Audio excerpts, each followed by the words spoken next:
Notre secours est dans le nom du Seigneur, qui a fait le ciel et la terre. Nous reprenons l'histoire là où nous nous en étions arrêtés. Le roi, énervé par Élisée, avait promis de lui couper la tête à cause d'un siège initié par le roi d'Aram.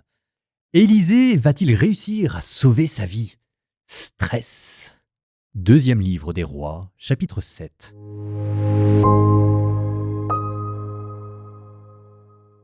Élisée était assis dans sa maison et les anciens étaient assis avec lui. Le roi envoya un de ses hommes, mais avant que le messager n'arrive jusqu'à lui, Élisée dit aux anciens: « Vous l'avez vu, ce fils d'assassin a envoyé quelqu'un pour me couper la tête. Attention, dès que le messager arrivera, fermez la porte, repoussez-le avec la porte. N'est-ce pas derrière lui le bruit des pas de son maître ?» Il parlait encore que déjà le messager descendait vers lui. Alors Élisée dit: « Voici le malheur qui vient du Seigneur. Que puis-je encore espérer du Seigneur ?» Élisée dit: « Écoutez la parole du Seigneur. Ainsi parle le Seigneur. Demain, à la porte de Samarie, exactement à la même heure, on aura pour 1 pièce d'argent 1 mesure de fleur de farine ou 2 mesures d'orge. » L'écuyer du roi, celui sur la main duquel il s'appuie, répondit à l'homme de Dieu: « Même si le Seigneur ouvrait des fenêtres dans les cieux, cette parole s'accomplirait-elle » Élisée dit: « Eh bien, tu le verras de tes yeux, mais tu n'en mangeras pas. » Il y avait devant la porte de Samarie 4 hommes qui étaient lépreux. Ils se dirent l'un à l'autre: « Pourquoi resterons-nous ici à attendre la mort? Si nous décidons d'entrer dans la ville, la famine étant dans la ville, nous y mourrons. Si nous restons ici, nous mourrons également. Allez, passons au camp des Araméens. S'ils nous laissent en vie, nous vivrons. S'ils nous mettent à mort, eh bien, nous mourrons. » Au crépuscule, s'ils se mirent en route pour se rendre au camp des Araméens, ils allèrent jusqu'à l'extrémité du camp, et voilà qu'il n'y avait plus personne.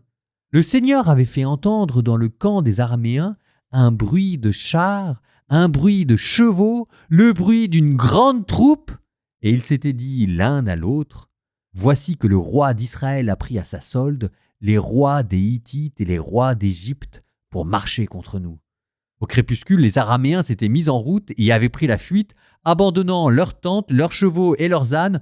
En un mot, le camp tel qu'il était. Ils s'étaient enfuis pour sauver leur vie. Les lépreux allèrent jusqu'à l'extrémité du camp et entrèrent dans une tente. Après avoir mangé et bu, ils emportèrent de là argent, or et vêtements qu'ils allèrent cacher. Puis ils revinrent, entrèrent dans une autre tente et en emportèrent du butin qu'ils allèrent cacher. Alors ils se dirent l'un à l'autre: « Ce n'est pas bien ce que nous faisons là. Ce jour est un jour de bonnes nouvelles. Si nous nous taisons et si nous attendons jusqu'à la lumière du jour, une faute pèsera sur nous. Allez, rentrons pour informer la maison du roi. » Ils revinrent et appelèrent les gardiens de la porte de la ville. Ils les informèrent en disant: « Nous sommes entrés dans le camp des Araméens et voici qu'il n'y avait personne, aucune voix humaine, seulement les chevaux et les ânes attachés, ainsi que des tentes laissées telles quelles. Les gardiens de la porte crièrent, et on en informa la maison du roi à l'intérieur.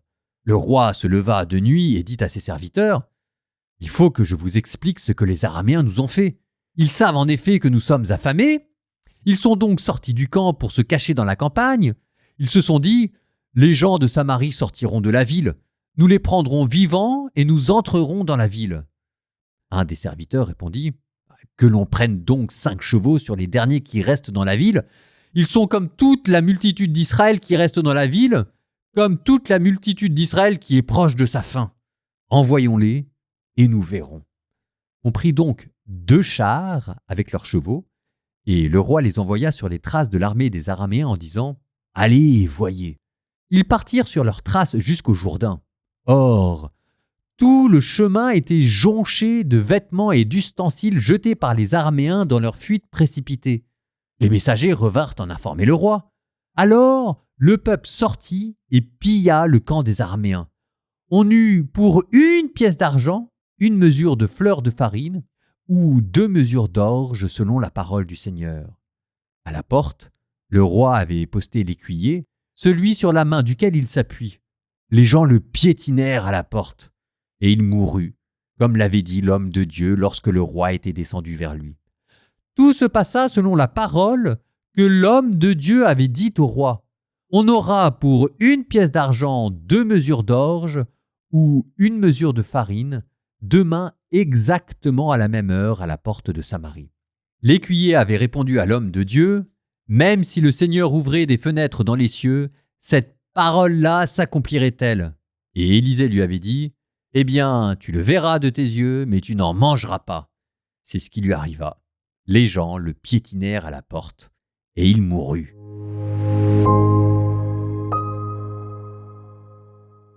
Il y a peut-être quelque chose sur lequel je voudrais attirer votre attention, une phrase curieuse, et qui va nous permettre de faire un point cette fois-ci non plus spirituel ou religieux, mais géopolitique. Ça permettra encore une fois de bien reposer la chronologie de tous les événements que vous êtes en train de voir. Et vous m'excuserez si certaines choses sont des redites, mais la pédagogie étant l'art de la répétition, au moins je suis sûr que tout le monde comprendra bien ce qui est important parce qu'on est en train de mélanger pas mal de choses. Jérémie, les petits prophètes, un roi, 2 rois, etc. Bref. La phrase qui est curieuse se situe au verset 6. Le Seigneur avait fait entendre dans le camp des Araméens, les Araméens c'est les grands ennemis de l'époque, un bruit de chars, un bruit de chevaux et le bruit d'une grande troupe. Ça, ce sont les armées célestes dont on avait vu, épisode précédent, que Élisée en était le véritable chef. Bon, je continue mon verset. Et les Araméens se dirent l'un à l'autre, « Voici que le roi d'Égypte a pris à sa solde les rois des Hittites et les rois d'Égypte pour marcher contre nous. » Et je trouve ça curieux. Je trouve ça curieux parce que, souvenez-vous de ce que je vous avais dit, les Hittites et les Égyptiens, c'était les 2 grands empires. Mais c'était les 2 grands empires. Ils sont maintenant en période de déclin.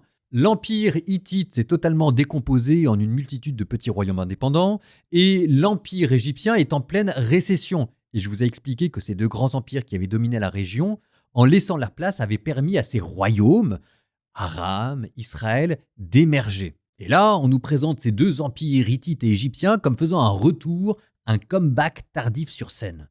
Et moi je dis, c'est assez curieux parce que les Araméens, si jamais il y a bien quelqu'un dont ils devraient avoir peur, ce sont ni les Hittites ni les Égyptiens, ce sont leurs voisins qui sont juste au nord d'eux et qui sont la grande puissance montante de l'époque, ce sont les Assyriens. Je le dis d'autant plus que quelques années avant cette guerre entre Israël et Aram, vous aviez eu une coalition, Aram et Israël, qui s'étaient unis pour lutter contre l'empire assyrien. Ce qu'on appelle la bataille de Carcache. Alors elle n'est pas dans la Bible, mais elle a existé cette bataille. Et ça, si vous voulez, ça veut quand même dire une ou 2 choses. Ça veut dire, 1, que les Araméens, manifestement, ne comprennent pas très bien ce qui est en train de se passer, et pourtant ils ont vu la Syrie monter, puisqu'ils ont déjà entamé des guerres contre eux. 2, ce que ça veut dire aussi, c'est que Élisée avait peut-être essayé de nouer une alliance diplomatique entre Aram et Israël pour lutter contre l'empire assyrien montant. Enfin, c'est quand même Élisée qui a guéri le général en chef araméen, c'est quand même Élisée qui avait permis à une première guerre de se résoudre pacifiquement. Il y a peut-être ça en arrière-fond.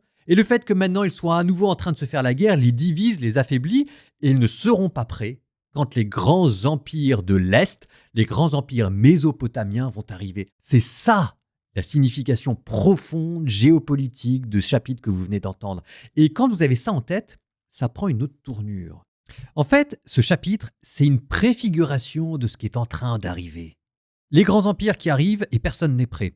Des sièges qui sont maintenant faits contre des villes. C'est plus des batailles dans des campagnes isolées. C'est des vrais sièges qui se terminent avec des famines telles qu'on en vient à manger ses propres enfants. On est en train de changer d'échelle là à mots couverts. Les archéologues, ils appellent ça la transition entre l'âge du fer 1, parce que c'est les grands empires qui avaient caractérisé l'âge du bronze, les Hittites, les Égyptiens qui sont en train de disparaître, pour passer maintenant à l'âge du fer 2. Caractérisé par les grands empires mésopotamiens. Et là, personne ne voit le changement de civilisation qui est en train d'arriver. Et puis, quitte à parler d'anticipation et de préfiguration, vous avez aussi un prophète qui est capable à lui seul de mettre une armée en déroute. Enfin, vous voyez cette histoire avec les lépreux qui tombent par hasard, pourrait-on dire, sur un camp qui est déserté. Et bien ça, on le trouvera aussi plus tard, avec des empires, cette fois-ci les empires assyriens, contre le roi de Judas, le roi Ézéchias. Donc ce chapitre, c'est un entraînement pour ce qui est en train d'arriver. Et manifestement, c'est un entraînement, personne n'est prêt. Des guerres d'une autre ampleur qui sont en train de se mettre en place, avec un état d'impréparation politique et diplomatique magistrale, et des prophètes qui font ce qu'ils peuvent, qui vont réussir à sauver la situation à coups de miracles, mais c'est toujours risqué de bâtir une stratégie à long terme uniquement sur des miracles, surtout quand vous avez des rois et un peuple qui ne croient pas en Dieu. Là, il y a un drame qui est en train de se nouer. Psaume 112. Alléluia! Louez, serviteurs du Seigneur, louez le nom du Seigneur. Béni soit le nom du Seigneur, maintenant et pour les siècles des siècles. Du levant au couchant du soleil, loué soit le nom du Seigneur. Le Seigneur domine tous les peuples, sa gloire domine les cieux. Qui est semblable au Seigneur notre Dieu? Lui, il siège là-haut, mais il abaisse son regard vers le ciel et vers la terre. De la poussière, il relève le faible, il retire le pauvre de la cendre, pour qu'il siège parmi les princes de son peuple. Il installe en sa maison la femme stérile, heureuse mère au milieu de ses fils.